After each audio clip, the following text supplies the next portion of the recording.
안 장관님, 미국이 정한 우리나라에 대한 상호 관세율 25%는 구체적으로 어떻게 산정이 된 겁니까? 그게 그 관세 공식 USTR이 발표한 공식에 따르면 무역 적자를 우리가 미국으로 수출한 수출 금액으로 나눠 놓은 겁니다. 말씀하신 이 표가 이제 USTR에서 발표한 표인데요. 좀 복잡하죠. 그런데 좀 단순화해 보면 말씀하신 대로 미국 기준으로 봤을 때 수입액 이 분모고 분자는 미국 입장에서 보면 이제 적자죠. 네. 우리나라의 구체적인 수치를 이렇게 넣어보면 마이너스 50%. 그러니까 우리가 비관세 장벽을 포함해서 실질적으로 미국에 부과하는 관세라고 미국이 주장하는 게 이 50%죠. 그런데 딱 절반만 부과하겠다라고 해서 25%인데 이 수치를 기준으로 보면 미국은 결국은 실제로 우리가 부과하는 관세를 줄여야 된다라는 입장일 거고, 그렇다고 하면 미국이 우리나라에 수출을 많이 하게 하든지 아니면 반대로 우리가 미국에 대한 수출을 줄이든지 이렇게 해야 됩니다. 근데 이제 미국이 최근에 어제도 이제 한덕수 권한대행하고 트럼프 대통령이 얘기하신 걸 보면 선박 조선하고 LNG 두 가지를 얘기하지 않았습니까? 그러면 결국 LNG에 관련해서 미국산 LNG를 많이 사달라 뭐 이런 요구일 것 같은데요. 그렇습니다. 근데 이제 LNG가 우리는 이제 가스공사가 주로 이제 사오고 개별 기업이 직수입을 하기도 하는데 표를 보시면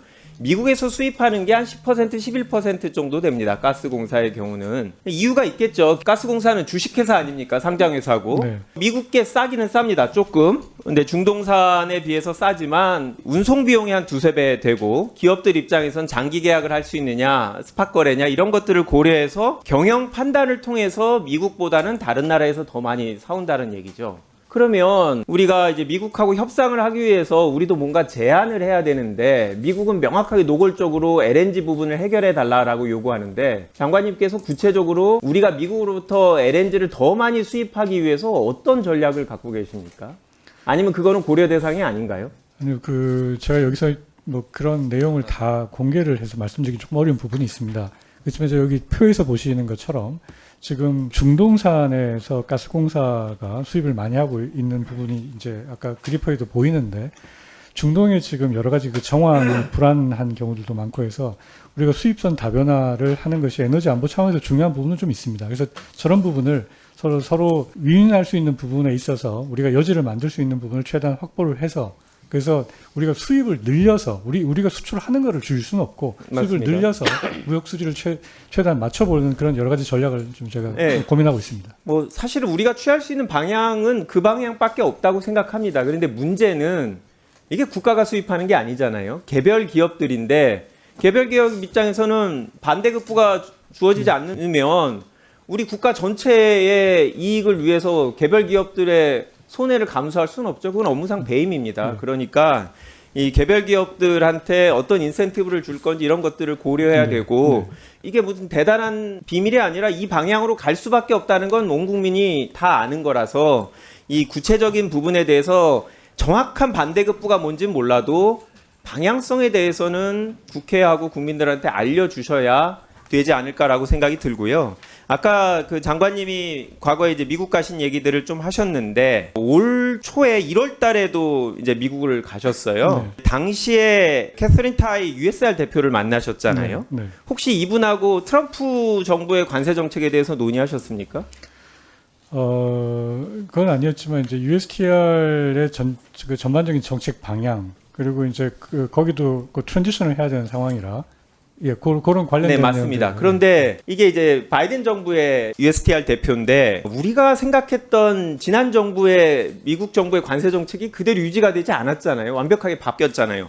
그래서 장관님도 아시기 때문에 당시에 이분보다는 의회에 계신 분들을 많이 만나고 온 걸로 제가 봤는데요. 맞는 방향이죠. 근데 반대로 생각해 보면 미국 정부 입장에서도 안덕근 장관님이 지금 미국을 가신다고 해도 60일밖에 남지 않았는데 안 장관님이랑 합의를 하더라도 차기 정부에서 그거를 그대로 이행해 줄 건가, 이거에 대한 믿음이 없을 거 아닙니까? 그렇다고 해서 가만히 60일 동안 우리가 아무것도 안 할 수는 없는 거고, 그래서 궁금한 거예요. 장관님의 전략은 무엇입니까? 시간을 끄는 겁니까? 아니면 어떻게든 미국 정부한테 우리가 결정권이 있다라고 설득하는 겁니까? 지금 저희가 범부처적으로 예를 들면 이제 비관세 조치들을 이제 푸는 작업을 하고 있는데, 이제 이런 것들이 기본적으로는 우리 수입을 확대시킬 수 있는 조치들이고, 이런 것들은 우리 정부가 지금 시점에서 어떻게 해서 그 무역 수지 문제를 다룰 수 있는지를 보여주는 거라 지금 범정부적으로 그런 노력을 하고 있습니다. 네. 그런데 이제 범정부적이라도 그 범정부는 이번 정부라는 거죠. 60일 내에 끝나기 때문에. 그래서 여러 가지 방안이 있을 텐데요. 먼저 이제 미국 관세 정책에 대해서 생각을 해보면 원래는 의회의 권한입니다. 헌법상. 그리고 최근에 이제 상원에서도 이 대통령이 너무 관세에 대해서 절대적인 권한을 행사한다 그래서 2025년 무역검토법이라는 게 초당적으로 발의되기도 했어요. 공화당 의원들도 참여했고 최근에 미국 상원에서는 캐나다에 대해서 관세 부과를 철회하는 이런 결의안이 공화당 의원들도 찬성을 해갖고 통과됐단 말이죠. 맞습니다. 그래서 우리도 미국 국회하고 그런 관련성을 계속 가져야 되는데 미국의 이제 상원 재무위원회나 하원 세입위원회가 관세 관련된 주무부처인데 이 위원장이나 야당 간사는 저희가 아직 접촉을 못했어요. 장관님이 이 코리아 코커스 멤버도 한 분밖에 못 만났는데 저는 박성민 간사님이 말씀하셨다시피 안덕근 장관님이 권한이 있다, 맨데이트를 갖고 있다는 걸 보여주기 위해서는 차기 정부의 대통령이 누가 되든 이 국회에 계신 분들이 그거를 보증한다라는 얘기를 하기 위해서는 지금 이철규 위원장님을 포함해서 여야 간사들이 체코에 갔던 것처럼 지금 급하게 안덕근 장관님하고 같이 가서 미국 이 상원 재무위원회나 하원 세입위원회뿐만이 아니라 USTR을 만나곤 할 때 보증 쓰는 분이 같이 있어야 된다고 생각해요. 아무리 안덕근 장관이 합리적으로 범정부적으로 노력을 한다고 해도 미국 입장에서 입장을 바꿔놓고 생각해보면 그냥 듣기 좋은 얘기를 하고 말 거라고 생각합니다. 이 아까운 시간이기 때문에 미국 가시는 거는 되게 중요한 노력을 한다고 생각하시는데 그냥 듣지 마시고 어떻게든 의회하고 사전에 협의해서 저희의 위임을 받거나 저희의 협조 약속을 받고 가시는 게 우리 정부의 협상력도 늘어날 거다라고 생각합니다. 중요한 말씀이시고요. 한미 의원 연맹도 지금 또 우리 국회에서 출범을 시킨 상황이고 해서 어떤 형태로든 간에 우리 국회에서 지원을 좀 받을 수 있는 방안을 강구를 한번 해보겠습니다. 네.